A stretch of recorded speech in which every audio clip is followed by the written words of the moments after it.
Good morning friends. Welcome to short and helpline good morning stenography series में आप सभी का स्वागत है। तो चलिए स्टार्ट करते हैं डिक्टेशन, जिसकी स्पीड होगी एज यूजुअल 80 शब्द प्रति मिनट और 100 शब्द प्रति मिनट की। सबसे पहले 80 स्टार्ट करेंगे, फिर उसके बाद 100 शब्द प्रति मिनट का डिक्टेशन। लेकिन उसके पहले प्लीज वीडियो को लाइक जरूर करें। स्टार्ट। उत्तर प्रदेश सरकार ने 23 नवंबर से प्रदेश के सभी महाविद्यालयों विश्वविद्यालयों को अपने कैंपस खोलने की अनुमति दे दी है।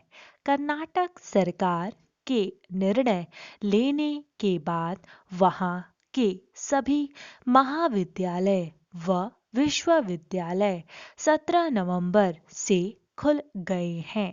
हालांकि विद्यार्थियों की उपस्थिति 10 से 20% ही दर्ज की गई है। कर्नाटक और उत्तर प्रदेश दो बड़े राज्यों के इस फैसले की सराहना की जानी चाहिए, क्योंकि देश के 4 करोड़ विद्यार्थियों के भविष्य को ऑनलाइन कक्षाओं की खानापूर्ति से नहीं बचाया जा सकता। पिछले 8 महीनों से कॉलेज यूनिवर्सिटी के परिसरों में सन्नाटे का आलम था।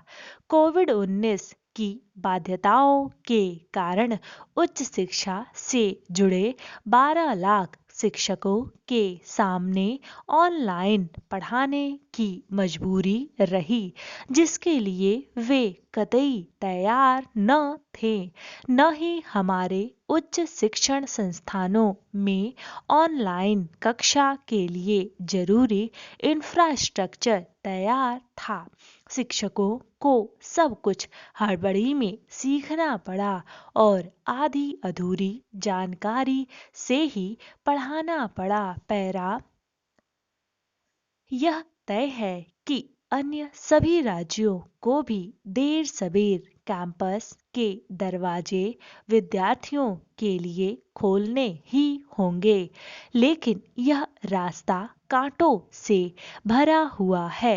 राज्य सरकारों, उच्च शिक्षा संस्थानों के प्रमुखों, प्रबंधन और शिक्षक समुदाय को यह जिम्मेदारी लेनी होगी कि कैंपस खोलने से पहले क्या कोविड-19 से बचाव के सभी इंतजाम कर लिए गए हैं।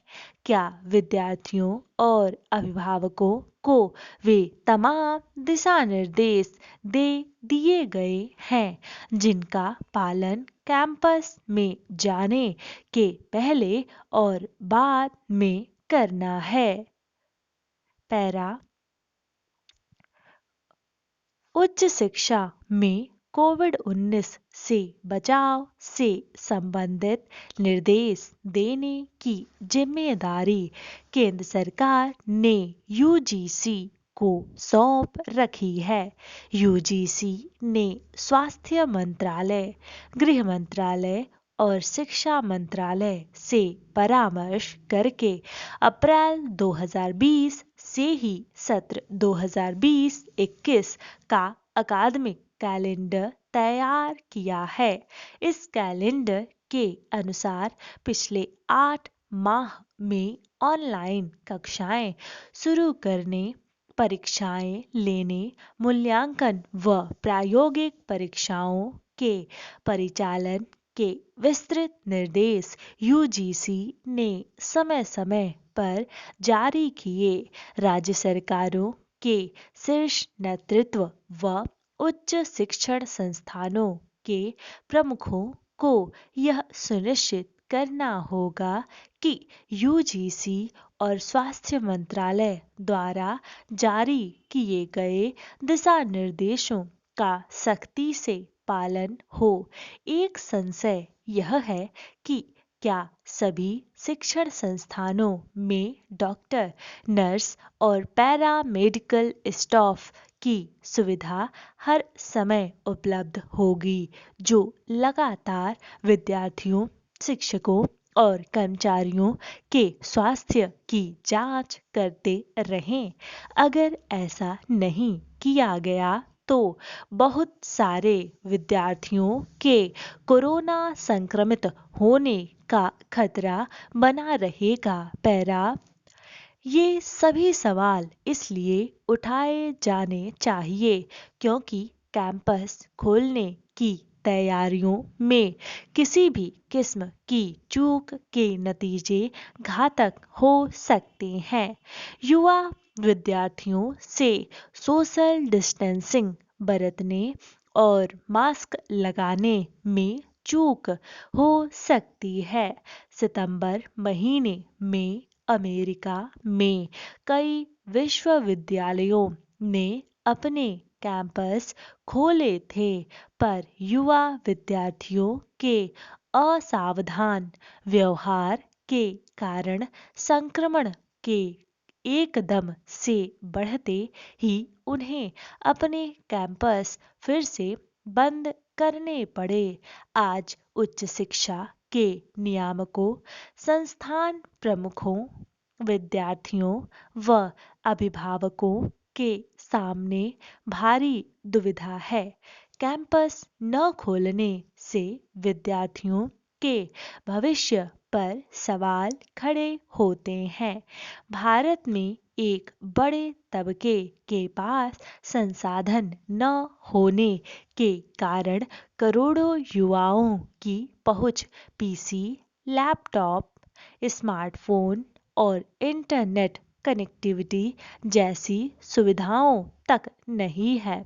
उन्हें कैंपस में फिजिकल क्लासरूम शिक्षण का अनुभव नहीं दिया गया तो उनकी शैक्षणिक तैयारी और अनुभव में सदैव के लिए कमी रह जाएगी। 80 शब्द प्रति मिनट डिक्टेशन समाप्त हुआ। अब स्टार्ट करते हैं 100 शब्द प्रति मिनट का डिक्टेशन। स्टार्ट। उत्तर प्रदेश सरकार ने 23 नवंबर से प्रदेश के सभी महाविद्यालयों, विश्वविद्यालयों को अपने कैंपस खोलने की अनुमति दे दी है।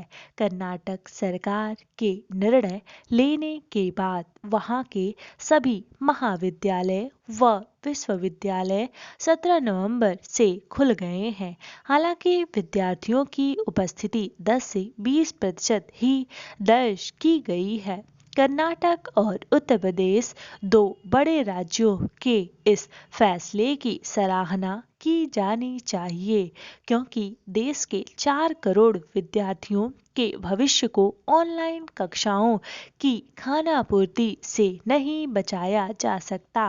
पिछले 8 महीनों से कॉलेज, यूनिवर्सिटी के परिसरों में सन्नाटे का आलम था। कोविड-19 की बाध्यताओं के कारण उच्च शिक्षा से जुड़े 12 लाख शिक्षकों के सामने ऑनलाइन पढ़ाने की मजबूरी रही, जिसके लिए वे कतई तैयार न थे। न ही हमारे उच्च शिक्षण संस्थानों में ऑनलाइन कक्षा के लिए जरूरी इंफ्रास्ट्रक्चर तैयार था। शिक्षकों को सब कुछ हड़बड़ी में सीखना पड़ा और आधी अधूरी जानकारी से ही पढ़ाना पड़ा। यह तय है कि अन्य सभी राज्यों को भी देर सबेर कैंपस के दरवाजे विद्यार्थियों के लिए खोलने ही होंगे, लेकिन यह रास्ता कांटों से भरा हुआ है। राज्य सरकारों, उच्च शिक्षा संस्थानों के प्रमुखों, प्रबंधन और शिक्षक समुदाय को यह जिम्मेदारी लेनी होगी कि कैंपस खोलने से पहले क्या कोविड-19 से बचाव के सभी इंतजाम कर लिए गए हैं। क्या विद्यार्थियों और अभिभावकों को वे तमाम दिशा निर्देश दे दिए गए हैं जिनका पालन कैंपस में जाने के पहले और बाद में करना है। उच्च शिक्षा में कोविड-19 से बचाव से संबंधित निर्देश देने की जिम्मेदारी केंद्र सरकार ने यूजीसी को सौंप रखी है। यूजीसी ने स्वास्थ्य मंत्रालय, गृह मंत्रालय और शिक्षा मंत्रालय से परामर्श करके अप्रैल 2020 से ही सत्र 2020-21 का अकादमिक कैलेंडर तैयार किया है। इस कैलेंडर के अनुसार पिछले 8 माह में ऑनलाइन कक्षाएं शुरू करने, परीक्षाएं लेने, मूल्यांकन व प्रायोगिक परीक्षाओं के परिचालन के विस्तृत निर्देश यूजीसी ने समय समय पर जारी किए। राज्य सरकारों के शीर्ष नेतृत्व व उच्च शिक्षण संस्थानों के प्रमुखों को यह सुनिश्चित करना होगा कि यूजीसी और स्वास्थ्य मंत्रालय द्वारा जारी किए गए दिशा निर्देशों का सख्ती से पालन हो। एक संशय यह है कि क्या सभी शिक्षण संस्थानों में डॉक्टर, नर्स और पैरा मेडिकल स्टाफ की सुविधा हर समय उपलब्ध होगी, जो लगातार विद्यार्थियों, शिक्षकों और कर्मचारियों के स्वास्थ्य की जांच करते रहें। अगर ऐसा नहीं किया गया तो बहुत सारे विद्यार्थियों के कोरोना संक्रमित होने का खतरा बना रहेगा। ये सभी सवाल इसलिए उठाए जाने चाहिए क्योंकि कैंपस खोलने की तैयारियों में किसी भी किस्म की चूक के नतीजे घातक हो सकते हैं। युवा विद्यार्थियों से सोशल डिस्टेंसिंग बरतने और मास्क लगाने में चूक हो सकती है। सितंबर महीने में अमेरिका में कई विश्वविद्यालयों ने अपने कैंपस खोले थे, पर युवा विद्यार्थियों के असावधान व्यवहार के कारण संक्रमण के एकदम से बढ़ते ही उन्हें अपने कैंपस फिर से बंद करने पड़े। आज उच्च शिक्षा के नियामकों, संस्थान प्रमुखों, विद्यार्थियों व अभिभावकों के सामने भारी दुविधा है। कैंपस न खोलने से विद्यार्थियों के भविष्य पर सवाल खड़े होते हैं। भारत में एक बड़े तबके के पास संसाधन न होने के कारण करोड़ों युवाओं की पहुंच पीसी, लैपटॉप, स्मार्टफोन और इंटरनेट कनेक्टिविटी जैसी सुविधाओं तक नहीं है।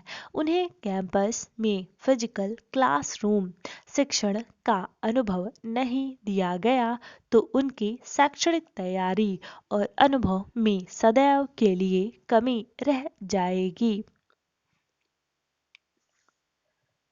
डिक्टेशन समाप्त हुआ। अगर आप ऐसे ही डिक्टेशन चाहते हैं तो हमारे चैनल को सब्सक्राइब कर लीजिए और जो बेल आइकन है उसे दबाना तो बिल्कुल भी ना भूलें, ताकि आपको लिंक की ज़रूरत ना पड़े और डायरेक्ट आपको नोटिफिकेशन मिल जाए। मिलते हैं नेक्स्ट वीडियो में। टिल देन अपना ख्याल रखिए। Stay home, stay safe.